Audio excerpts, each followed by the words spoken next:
সুকান্ত মজুমদারের উত্তরবঙ্গ তাসে নয়া সংযোজন। মুর্শিদাবাদের বিজেপি বিধায়ক গৌরীশঙ্কর ঘোষের পর এবার বহরমপুরের বিজেপি বিধায়ক সুব্রত মৈত্র। সুকান্ত মজুমদারের কেন্দ্রশাসিত অঞ্চলের দাবিকে সমর্থন জানালেন বহরমপুরের বিজেপি বিধায়ক। কেন্দ্রশাসিত অঞ্চলের জন্য সুব্রত মৈত্র মালদহ, মুর্শিদাবাদের সঙ্গে দক্ষিণ দিনাজপুর ও নদিয়া জেলার একাংশও চেয়ে বসলেন। মালদহ, মুর্শিদাবাদ সহ উত্তর দিনাজপুর এবং নদিয়া এই দুই রাজ্যে যথেচ্ছ অনুপ্রবেশ হচ্ছে বলেই তার অভিযোগ। সীমান্তবর্তী এলাকায় বিদ্যুৎ থেকে পাঁচিল দেওয়া নিয়ে রাজ্য সরকারের হেলদোল নেই বলেও অভিযোগ বিজেপি বিধায়কের। মালদা, মুর্শিদাবাদ, উত্তর দিনাজপুর, দক্ষিণ দিনাজপুর এবং নদিয়ার উত্তর আমি চাইছি এটা ইউনিয়ন টেরিটরির মধ্যে যাক। তো এটা আমার যাওয়াতে তো বা আমার কথাতে তো হবে না। পর্যবেক্ষণ করুক, রাজ্য সরকার দেখুক না গ্রাউন্ড রিয়েলিটি কী বলছে, কেন্দ্র সরকার দেখুক। আমরা কোনোদিন এই জিনিস ভাবিনি, কিন্তু আজকে আমাদের ভাবতে হচ্ছে, কারণ সরকার নিরপেক্ষ দৃষ্টিভঙ্গি দিয়ে সনাতনী সংস্কৃতির মানুষদের উপরে যে অবিচার হচ্ছে তার দিকে দেখছে না। শান্তিনিকেতনে রবীন্দ্র মূর্তি উন্মোচন নিয়ে ফের সংঘাতে বিশ্বভারতী। রাজ্য সরকার, যার জেরে রবীন্দ্রনাথের মূর্তির উদ্বোধন স্থগিত রাখল পুরসভা। রবিবার বোলপুরের তৃণমূল বিধায়ক তথা রাজ্যের মন্ত্রী চন্দ্রনাথ সিনহার হাতে মূর্তি উন্মোচন হওয়ার কথা ছিল। স্থানীয় সূত্রে খবর, শান্তিনিকেতনের বাফার জোনে প্রায় 15 ফুটের রবীন্দ্র মূর্তি বসিয়েছিল বোলপুর পুরসভা। মূর্তি নিয়ে আপত্তি ছিল বিশ্বভারতীর। ব্রাহ্ম আশ্রমের মূর্তি পুজোর বিরোধিতা করেছিল বিশ্বভারতী। বিশ্বভারতীর আপত্তিতে বিতর্ক শুরু হতেই তড়িঘড়ি বিশেষ কারণ দেখিয়ে মূর্তি উন্মোচন স্থগিত রাখলো পুরসভা। ওখানে যে হ্যান্ডিক্যাপ মার্কেটটা রয়েছে, ওনারা আমাদের আর বোলপুর পৌরসভায় একটা আবদার করেছিল যে যাতে মূর্তিটা একটু ভালো করে করে দেওয়া হয়, যে কারণে ওখানে মূর্তিটা প্রতিষ্ঠিত হচ্ছে। এটা আমাদের আলোচনায় একটা সিদ্ধান্ত আমরা এসেছি যে আপাতত বিশেষ কারণবশত ওটা স্থগিত রাখা হচ্ছে। মূল আশ্রম এরিয়া সেটা 15.3 একর, সেটা হচ্ছে শান্তিনিকেতন ট্রাস্টের জায়গা। আর তারপরে স্টেট ব্যাংকের পরে যে জায়গাটা আছে সেটা মিউনিসিপ্যালিটি না ইরিগেশন না গভর্নমেন্টের না কার, সে তো আমরা জানি না, ট্রাস্টের নয় বা বিশ্বভারতীরও নিশ্চয়ই নয় আমার ধারণা। তো সেটা নিয়ে তো বলার কিছু নেই। আলিপুরদুয়ারে প্রকাশ্যে বিজেপির গোষ্ঠী কোন্দল। দলেরই কিছু নেতা দুর্নীতির সঙ্গে যুক্ত এমনই অভিযোগ করল বিজেপির একাংশ। জেলার কালচিনির হ্যামিল্টনগঞ্জে সাংবাদিক সম্মেলন করে এমনই দাবি বিজেপি নেতাদের। কালচিনি বিধানসভার বিভিন্ন প্রান্ত থেকে বিজেপি নেতৃত্ব ও কর্মীরা উপস্থিত হয়েছিলেন সভায়। তাদের অভিযোগ, দলেরই বিধানসভার আহ্বায়ক সহ কিছু নেতা দুর্নীতির সঙ্গে যুক্ত। বারবার এই বিষয়ে জেলা নেতৃত্বকে জানানো সত্ত্বেও কোনো ব্যবস্থা নেওয়া হয়নি। এভাবে চলতে থাকলে রাজ্য নেতৃত্বের কাছে দুর্নীতির অভিযোগ জানানোর হুঁশিয়ারি দিয়েছেন বিজেপির একাংশের নেতারা।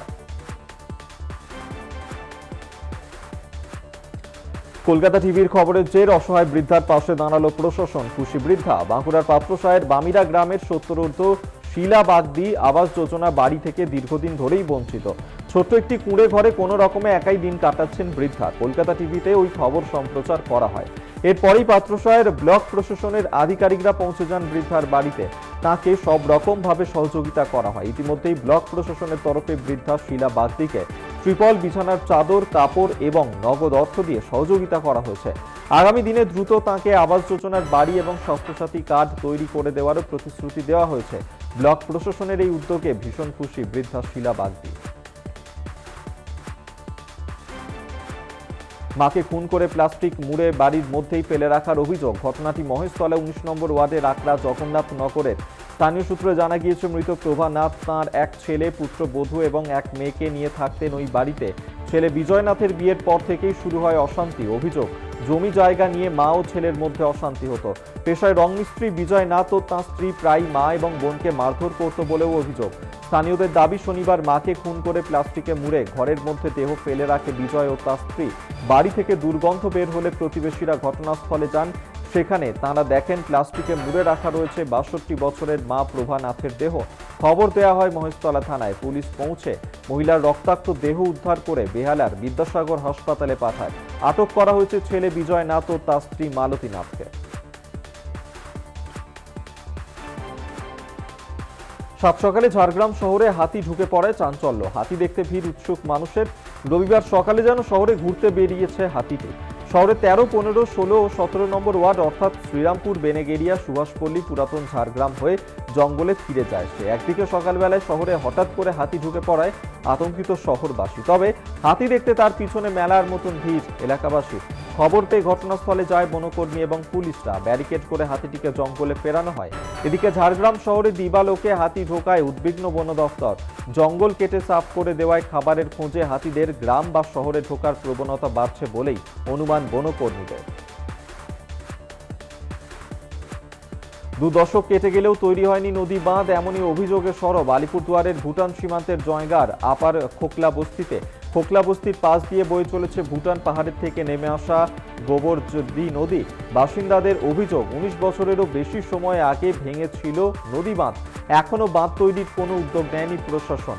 যাতায়াতের একমাত্র রাস্তা নদী গর্ভে চলে গেছে, গ্রামও নদী গর্ভে তলিয়ে যাওয়ার আশঙ্কা করছেন এলাকাবাসীরা। আলিপুরদুয়ার জেলা হাসপাতালে বেআইনি পার্কিং এর অভিযোগ। হাসপাতালে ঢোকার মূল রাস্তায় অবাধে ঘুরে বেড়াচ্ছে গরু। হাসপাতালের ভেতরের রাস্তায় অবৈধভাবে পার্কিং করা হচ্ছে বাইক ও টোটো।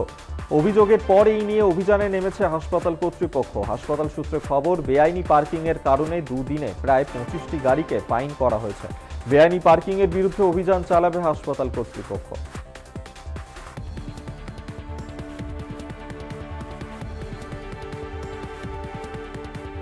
ডাম্পারের ধাক্কায় মৃত ব্যক্তির দেহ রাস্তায় রেখে পথ অবরোধ এলাকাবাসীর। শনিবার রাতে দুর্ঘটনাটি ঘটে বানারহাট থানার অন্তর্গত তেরিপাড়া থেকে আংরাভাষাগামী গ্রামীণ সড়কে। মৃতের নাম সুভাষ রায়। স্থানীয়দের দাবি, গ্রামীণ সড়কের পাশে কয়েকটি পাথর ভাঙার ক্রাশার মিল রয়েছে, সেখানে মাল সরবরাহের জন্য দিনরাত দ্রুত গতিতে ডাম্পার চলাচল করে। এই বিষয়ে আগেও থানায় জানানো হলেও ডাম্পারের দৌরাত্ম্য কমেনি। এলাকায় 2টি স্কুল রয়েছে, দ্রুত বেগে ডাম্পারের চলাচলের কারণে দুর্ঘটনার আশঙ্কা রয়েছে। এদিনের দুর্ঘটনার পর তাই বিক্ষোভে ফেটে পড়েন স্থানীয়রা। দেহ উদ্ধার করতে গেলে এলাকাবাসীর বিক্ষোভের মুখে পড়ে পুলিশ। প্রায় ঘণ্টাখানেক মৃতদেহ রাস্তায় রেখে চলে বিক্ষোভ, পরে এলাকাবাসীকে বুঝিয়ে দেহ তুলে নিয়ে যায় পুলিশ।